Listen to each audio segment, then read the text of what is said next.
Namaste. My name is Saurabh Garg, and I'm in 10th grade at Heritage High School. I'm going to be talking about the charitability of Hindu throughout the ages.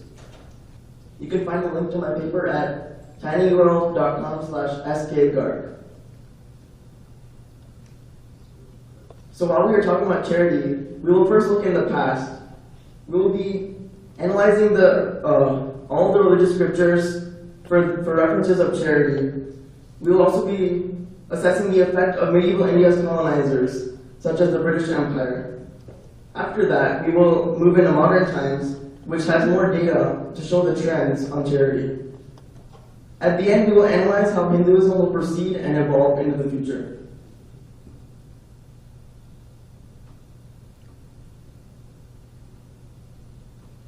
Hindus refer to charity as dana, which is a Sanskrit word for donating. Dana can be donated into two sectors of charity: society or religion. Religious charity goes towards the construction and maintenance of temples, whereas societal charity is more secular and is for family, friends in the community, or towards the promotion of schools and hospitals. Many scriptures hold references of charity from the Bhagavad Gita, Puranas, Vedas, and Upanishads. For example, in the Chandogya Upanishad, we find a story about two sages who have just sat down for dinner. Suddenly, they hear an abrupt knock on their door. They go there and they find a young man huddled, starving and shivering. He asks for a warm meal. However, these two sages reject him and tell him to go away. But as soon as the young man finds out that the sages worship the wind god Vayu, also known as Prana, which is life force, he reminds them that Prana pervades the universe and is within the common man, meaning that the common man has divine within them, so we should be honoring the divine within the common man and feeding them. Bhagavad Gita speaks of three types of giving. The highest grade is sattvic, which is given at the right time, the right place, and as a matter of duty. The lower grade is rajasic, which is given to benefit the giver, and ends up morally harming both the giver and the recipient.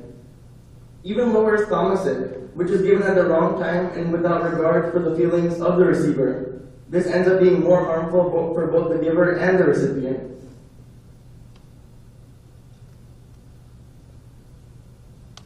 This is a shloka from the Bhagavad Gita recounting charity. Datavyam iti yaddanam diyate nubakarine desha kale cha patre cha taddanam sattvikam smritam. This shloka means that sattvic, which is given at the right place and the right time to the worthy, is given in the mode of goodness. There are four categories of charity.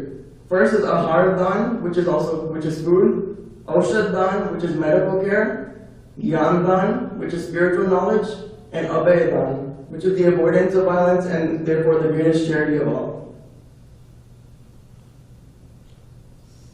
There are four major guidelines for Hindu charity.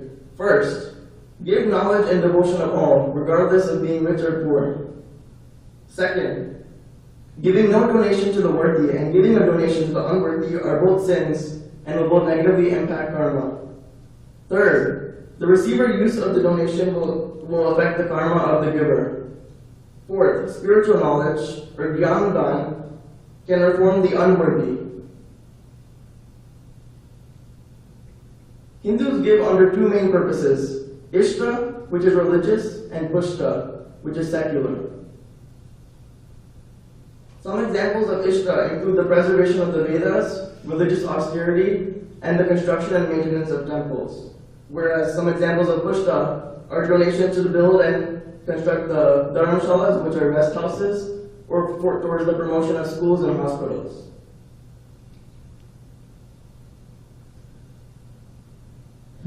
Foreigners also appreciated Hindu diligence with giving alms on a daily basis. Al-Biruni, who was a Persian historian of the 11th century, visited India and took notice of Hindus' daily charitable patterns. Yun Xiang, a Chinese scholar who visited 7th century India, recorded King Harshavardhana's openness of giving to his subjects. As we transition into the modern era, there were more technological advances such as the scientific and industrial revolution. This also increased the chance for British involvement in colonial India. When the British came, they brought a more emphasis on materialistic wealth and less in tradition. The British Raj took over from the British East India Company in 1858, and they ruled until Indian independence in 1947. They modernized some aspects of the economy while they destroyed others. They also saw chatrams, which were the traditional hospitals of India, as a waste of resources, and they reallocated funds elsewhere, thus destroying traditional charity. Evangelism is the spread of religion through public conversion. Missionaries need a lot of funds and donations to travel around the world and actively convert. The result of evangelism is more charity as the funds for missionaries go up. According to this Google search, Hindus are much less active than other religions in pursuing funds. For example, the phrase Hindu fundraising was only searched 2.2 million times, which is nearly 40 times less than the amount of times the term church fundraising was searched. This is because Hindu fundraising is more traditional and has not modernized to the internet, and there's little need to extend Hinduism beyond South Asia.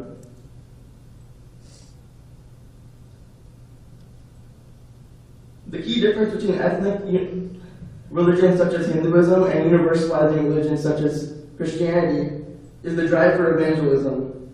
Ethnic religions stay within one region of the world and stay within one ethnic group, whereas universalizing religions fundraise extensively to pay missionaries to traverse the globe and convert others. Private charity is largely undocumented, yet numbers suggest that Indians give less than affluent countries such as the United States. Furthermore, India's charity is split up among small local organizations, making already minimal charity seem even less.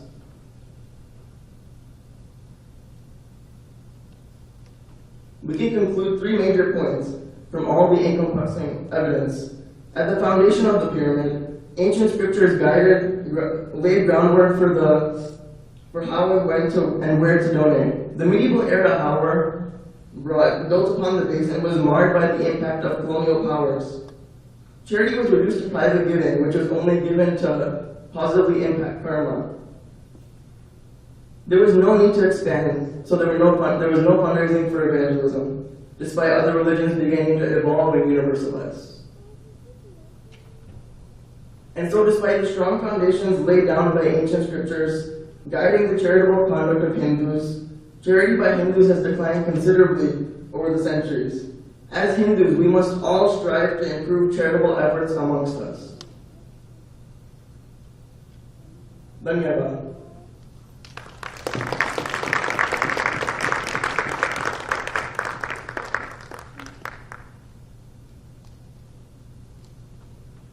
Based on questions by the judges or any comments?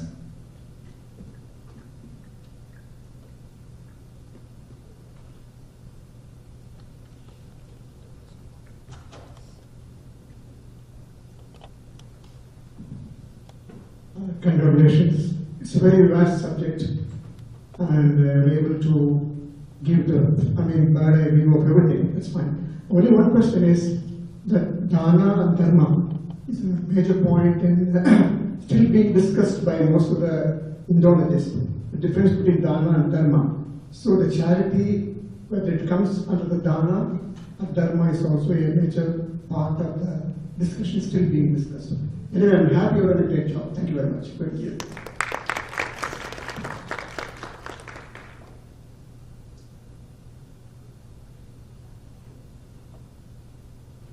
Thank you very much. That was a great presentation. In your conclusion, what would you say that we as a community must do in view of this as Hindus? I think in the ancient years we used to donate more, but as the British moved in and modernization began, we began to donate less. So we should get back to the ancient scriptures and follow the guidelines prescribed by them.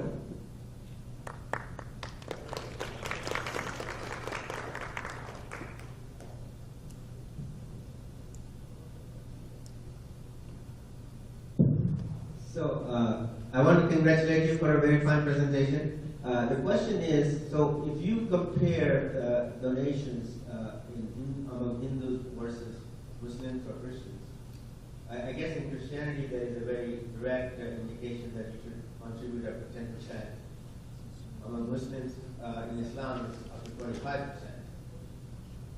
In your research, did you find any direct indication of what our scriptures say about what percentage of income should be donated for religious causes, spiritual causes? There is no exact rule, I think, from the Hindu scriptures, but they say it's still good to give as much as you can to the needy or the community.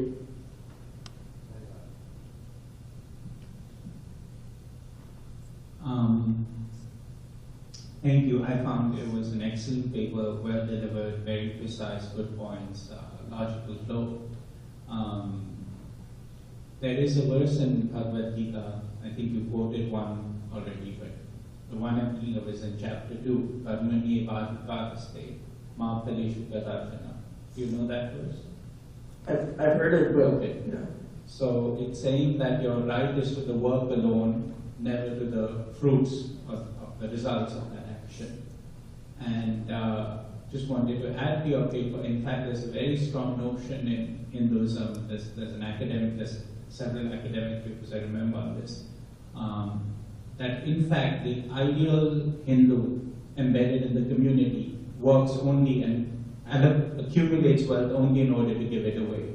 The ideal Hindu life is you're just a conduit, and you participate in the life of the society, and nothing is really yours, nothing belongs to you. And so all you do is work for self-purification, and everything you accumulate, you give away to others. So really, in Hinduism, the giving away is ideally 100%.